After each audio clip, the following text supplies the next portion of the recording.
Hello everyone, and welcome back to Untamed Chaos. So in this episode, we're going to have sort of the semi-finale of blood magic stuff.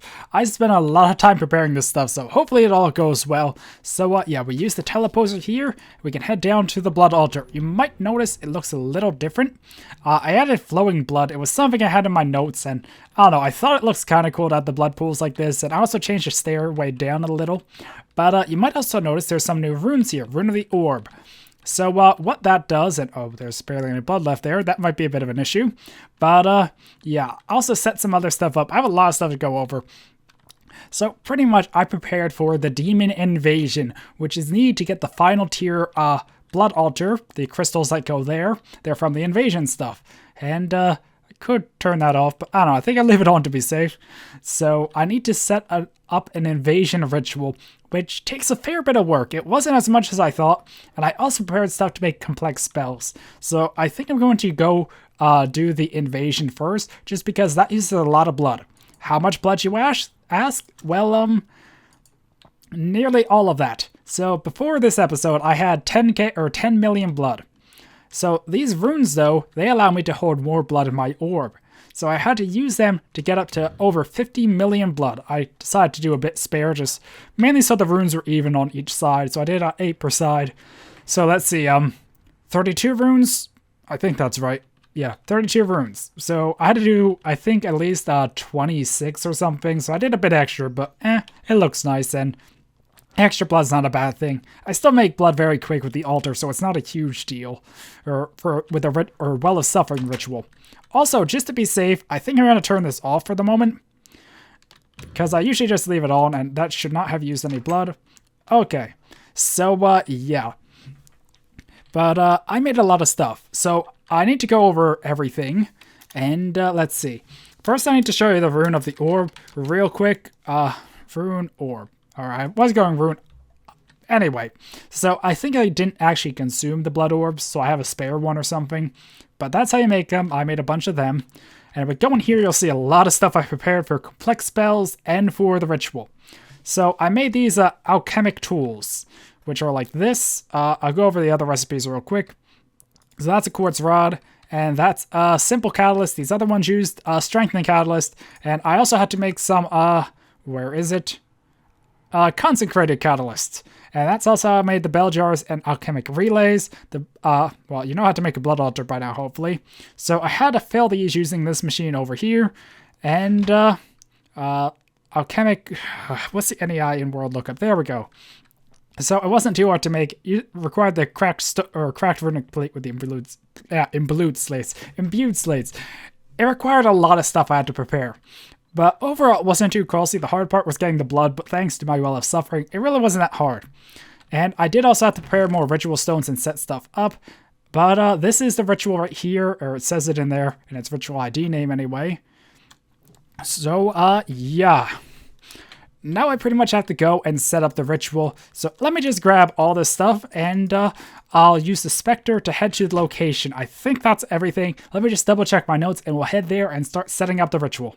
Okay, so here we are at the ritual site. So pretty much what the demon invasion does is it summons a portal to the demon world, and the demons create a village, or they start taking over. So I decided to do this way far away from my base. That will be the center of it, and my bases are way over here. So hopefully it won't cause any issues, and I can just come here, or maybe AFK if it needs to be chunk loaded. But yeah, this is where the ritual goes. Oh my god, is that a pick? 1 second. Yes, I know, 1 second. I missed. Come on. How do I miss you so much? Come on! Well, these guys are rare for Thaumcraft, which is why I'm trying to catch him. Okay, so I tried for a good few minutes to catch this guy, and I can't, so I'm just gonna kill him. Nope, nothing special. I know they have a special, like, wand focus or something for Thaumcraft, which is why I was trying to catch him, and I know you can make, like, a spawner with them to kill a whole bunch, but for some reason he would just not get in the safari net. So, yeah. But if I put down the master for a second, I thought I might have forgot that. So, I believe this is the shape of the ritual. And it doesn't help that this is night. How'd that zombie just die? maybe it's best not to question it. So, Convocation of the Damned. That is the ritual, and oh, I forgot this drains blood to set up, or I might have done this off camera. Hopefully not too much blood. Yeah, we should be good. We only need 15 million. Yeah, only 15 million. You know, easy stuff. Huh, I didn't know I built off of that, or I would have made this thing bigger, but it doesn't matter too much because this whole area is going to be deleted. Oh, it's still going. Yeah, it's a pretty big ritual. I don't think it's going to use all the ritual stone. I think that's it. Okay. So that is it. Now I have to set everything up for this ritual, which is a bit of a process. Yeah, I actually forget. Oh, I think I might need space around the ritual stone too. So I might need to remove some of this. But this is a... There we go. So this is a completed ritual. And yeah, so how it works is on each of these pillars, I need to put a bell jar. Now, I didn't really explain what bell jars are. These each contain one of those regent aspect things. It doesn't show on the recipe, but that's why I need that machine or that block thing. You know, that block thing that, yeah, you know that block thing. So pretty much, oh, I forgot the alchemic tools. That's what I forgot. So I have to run back to the base and set this all up off camera, or between cuts anyway. And I think these go here. So these are alchemic relays, and I forgot to go over the recipe, didn't I? Yeah. So these are alchemic relays. I put a lever next to them to turn them off. And I guess I'll just put the levers like this. So I have to turn them off and then turn them on when I'm ready to start the ritual. So what I need to do is I put the bell jars on top of these pillars, I believe. Really hope I'm getting this right. So then I have to use those tools that I had back in the base that I forgot to bring. And I'll use the tools to send the aspects from the bell jars into here. And then I send them from here into the ritual stone. And oh, I also forgot the knife. And then I have to put this on top of here and sacrifice this demon.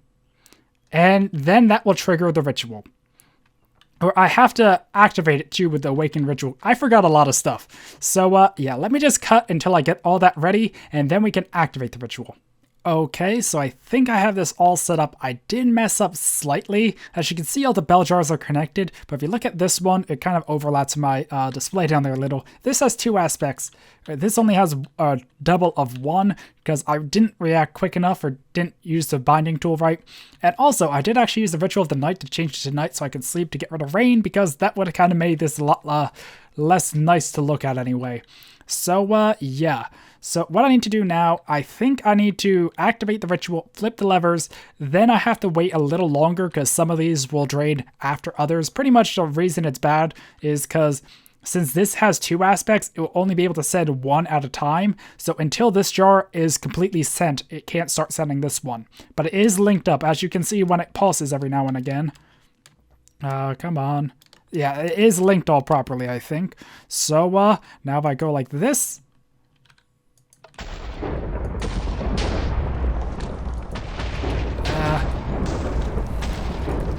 there we go, and there we go. So it is working. I really hope this works right, because if this does not work right this episode, yeah. Also, I think I'm going to turn down my sound, because lightning, for some reason, does not have any volumes. If you turn down weather, it does not affect lightning, only master volume.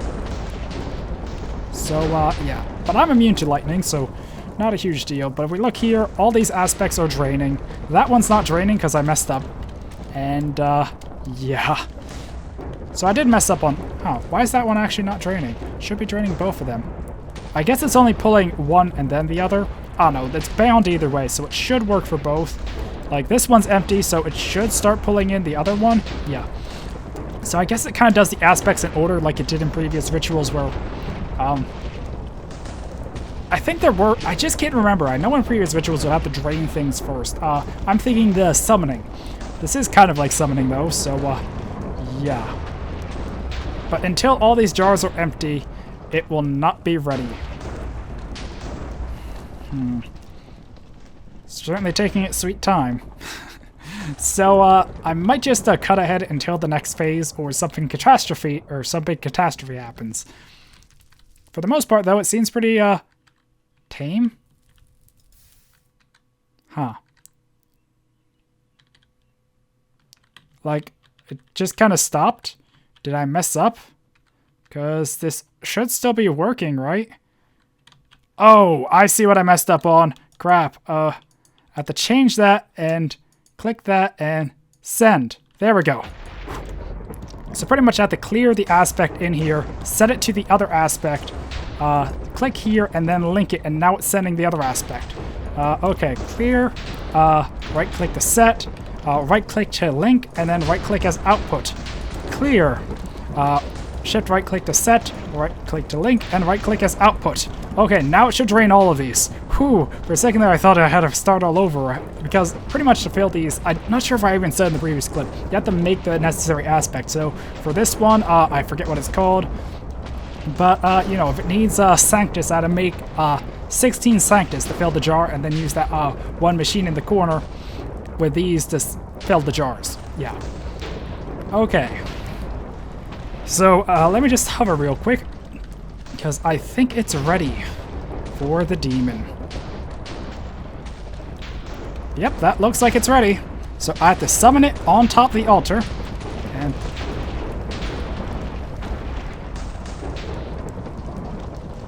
that was it, right? I want to back up.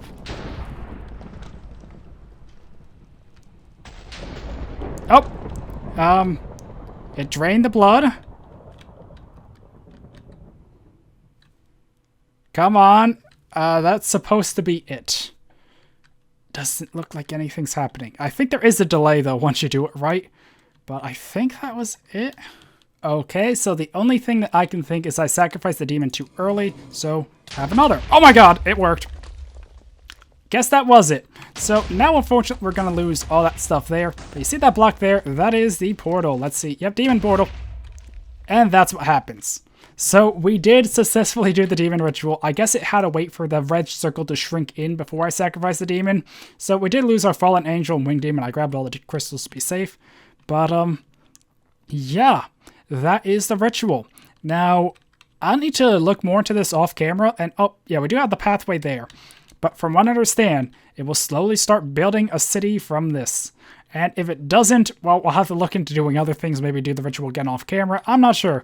But pretty much what happens is it should build a city. Or it starts building pathways, houses, then demons start spawning in the houses. And up, there we go. So there's our first demon. Wind Demon Grunt. So it's going to spawn a whole bunch of this stuff all around. And then once it gets big enough, I have to kill them all. And that's how I get crystals. But once I start attacking them, they stop spawning. So I have to wait till it gets big enough before I start doing anything, or else we're going to have issues. So, yeah.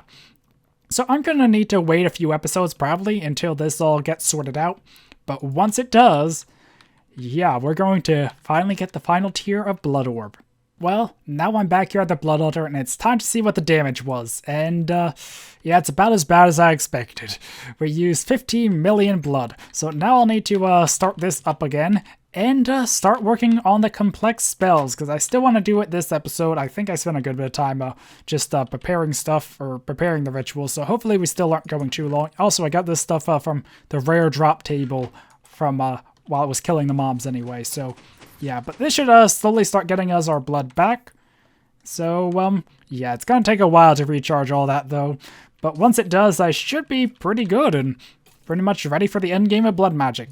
So, now to talk about spells. They are really, really, really, really annoying to make. Or the complex spells, anyway. I don't think I need the Sigil Sight. I can just put that back in here. I wasn't sure if I needed to see some of the ritual stuff, but I need the thing on my hand. It was looking in the wrong place. Anyway. So, complex spells have 4 parts, and they have to be connected together to determine their effects.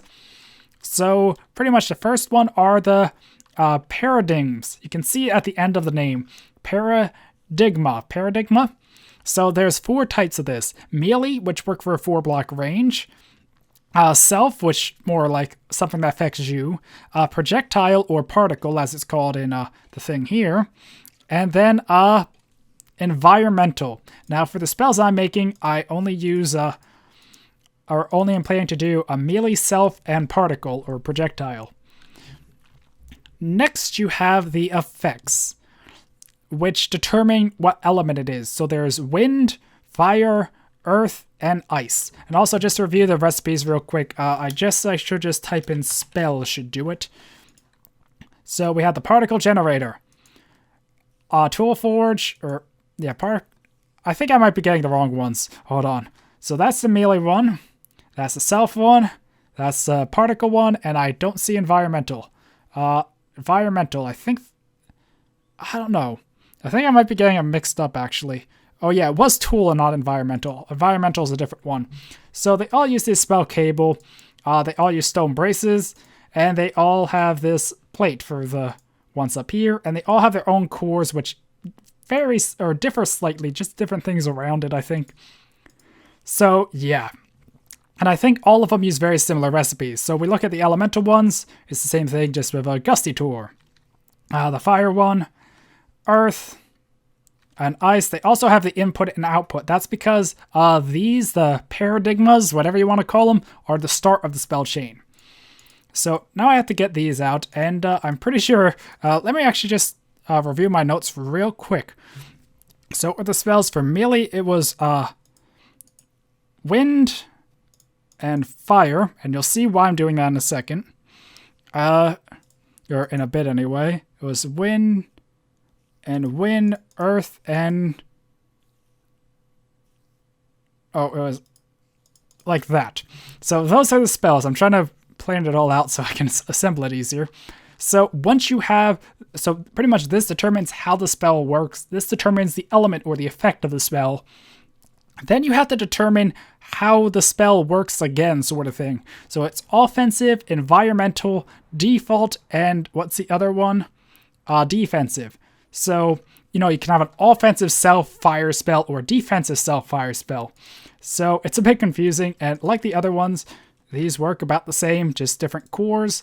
I really don't want to go through each of these recipes, but I think you get the gist of it. So, yeah. Okay, so I already covered the paradigmas, however you pronounce that word, the base types of the spells, the effects of the spells or elements, and the modifiers of the spells. And now that's left is the enhancements.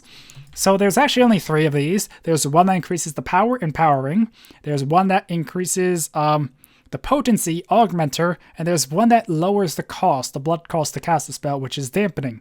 Now, I actually didn't make enough of these for each spells because pretty much I'd actually need, let's see. You can have 3 per spell. So I only did enough to do...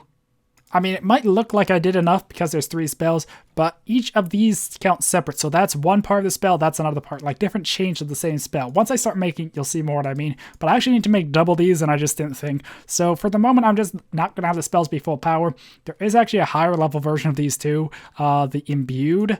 But to make them, I need some of the crystal stuff, so I couldn't do that yet. So the spells do get stronger, but yeah, this should be strong enough for now. So I think most of this has to just be explained as I go, but that's the start of it. To rotate them, you can right-click to change output direction and shift right-click to change the input direction. It took me a while to realize that. And, oh yeah, the final thing, and kind of the most important, these crystals. These are how you link the spell. You link them to these, the starting blocks. So, yeah. I guess the best way to explain it is just to start setting a few up. I'm not sure how I want to just position them, but they're built in the world like the simple spells. So for the first one, I guess I'll just do my fire spell here, or my melee spell. Okay, so pretty much how the spell is. It's a melee spell with an offensive wind and an offensive fire. That is offense, right? Yeah. So I guess I'll just start doing like a loop-de-loop thing, or I don't know, let's make them parallel to these, just cause. So I guess it would have to be here. So that's the output of the spell, and then I connect a wind generator, followed by an offense.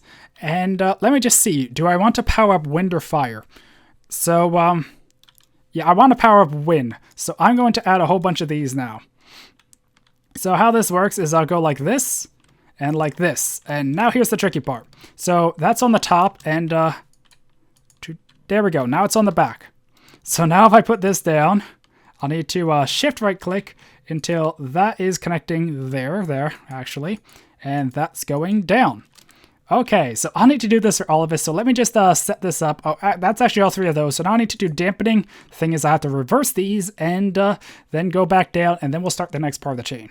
Okay, so I finished setting up the first part of the spell, and now we have the second part, which goes Fire Offensive. So I need to set this to go over here, and now back up. So that is, yeah, that is input. Output. Wait, I think I have this backwards. Yeah, I do have this backwards for this one. That doesn't change, or whoops. Over here, that's right. So I'll change that, and there we go. There, so now it's outputting that way. It did in reverse because usually, yeah. Anyway, so that is actually it for the spell chain. I forgot I wasn't doing more for this one. So this is the first spell, and now just to link it, all I have to do is click that, and it is linked. So I can cast a spell, but one, I want to wait for my blood altar to have a bit more time to recharge. Because, yeah, I'm not sure how much blood this spell uses. In my test world, I didn't really bother look into that. So, yeah. But I'm just going to mention the other spells because I don't want this episode to run long, and that takes a while to set up. But the other spells will be, let's see. So that was my melee wind offensive and fire offensive. Next, I have myself wind environmental and earth environmental, and then a projectile ice offensive and wind default. So let me just set all these spells up, and then I'll cut back.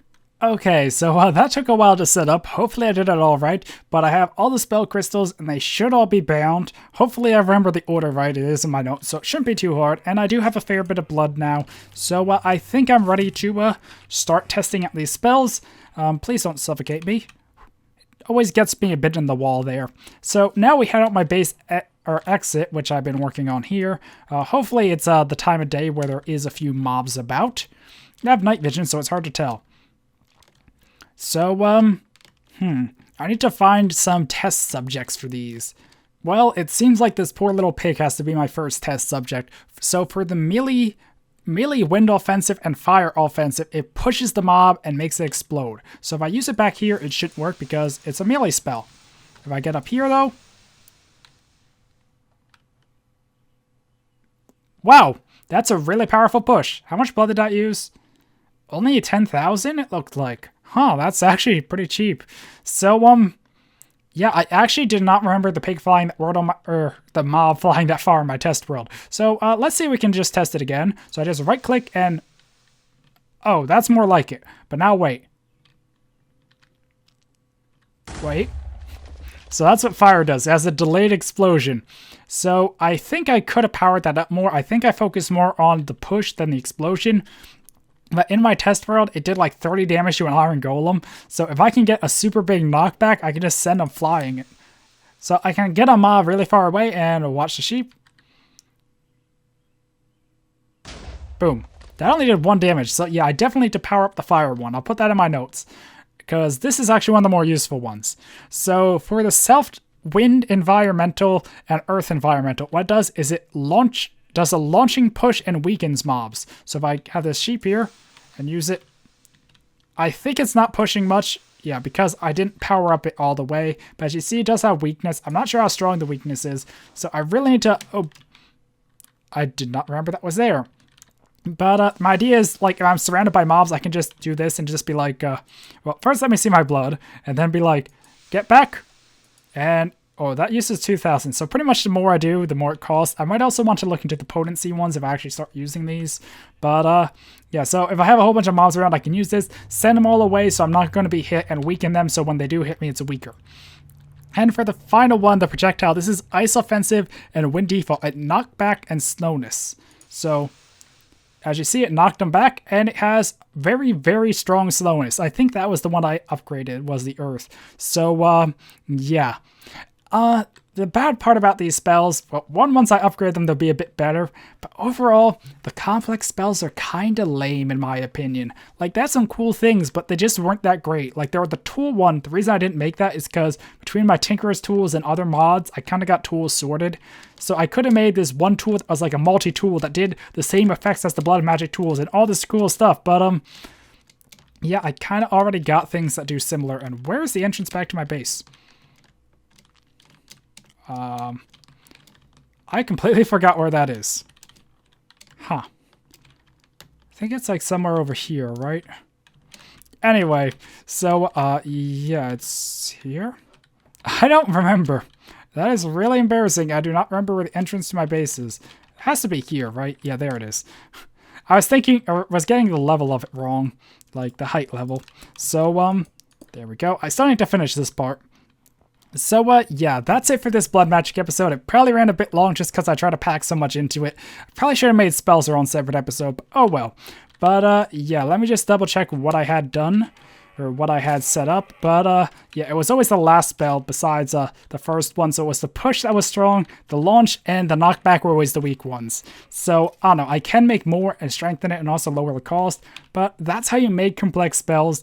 It's, as the name suggests, complex. I just wish the effects were better because these 3 spells were the only ones I could find that were really that useful. So that's not really saying too much in my opinion. Or, I don't know, I wish they had some cool, like, really damaging projectiles. I guess I'm kind of thinking more like Ars Magica. And nothing really stood out like that, like a big AoE that deals a ton of damage that would actually be useful. A lot of them were more tame, I guess. But, well, this is Untamed, and a lot of the things in the pack are a lot stronger. Anyway, I think I'm going to be ending this episode here, so hopefully you enjoyed the Demon Invasion ritual and making the complex spells, and in the next episode, I do for Blood Magic anyway, there's going to be a Demon Slaughter. So yeah, anyway, once again, hopefully you enjoyed this episode. Until next time, goodbye.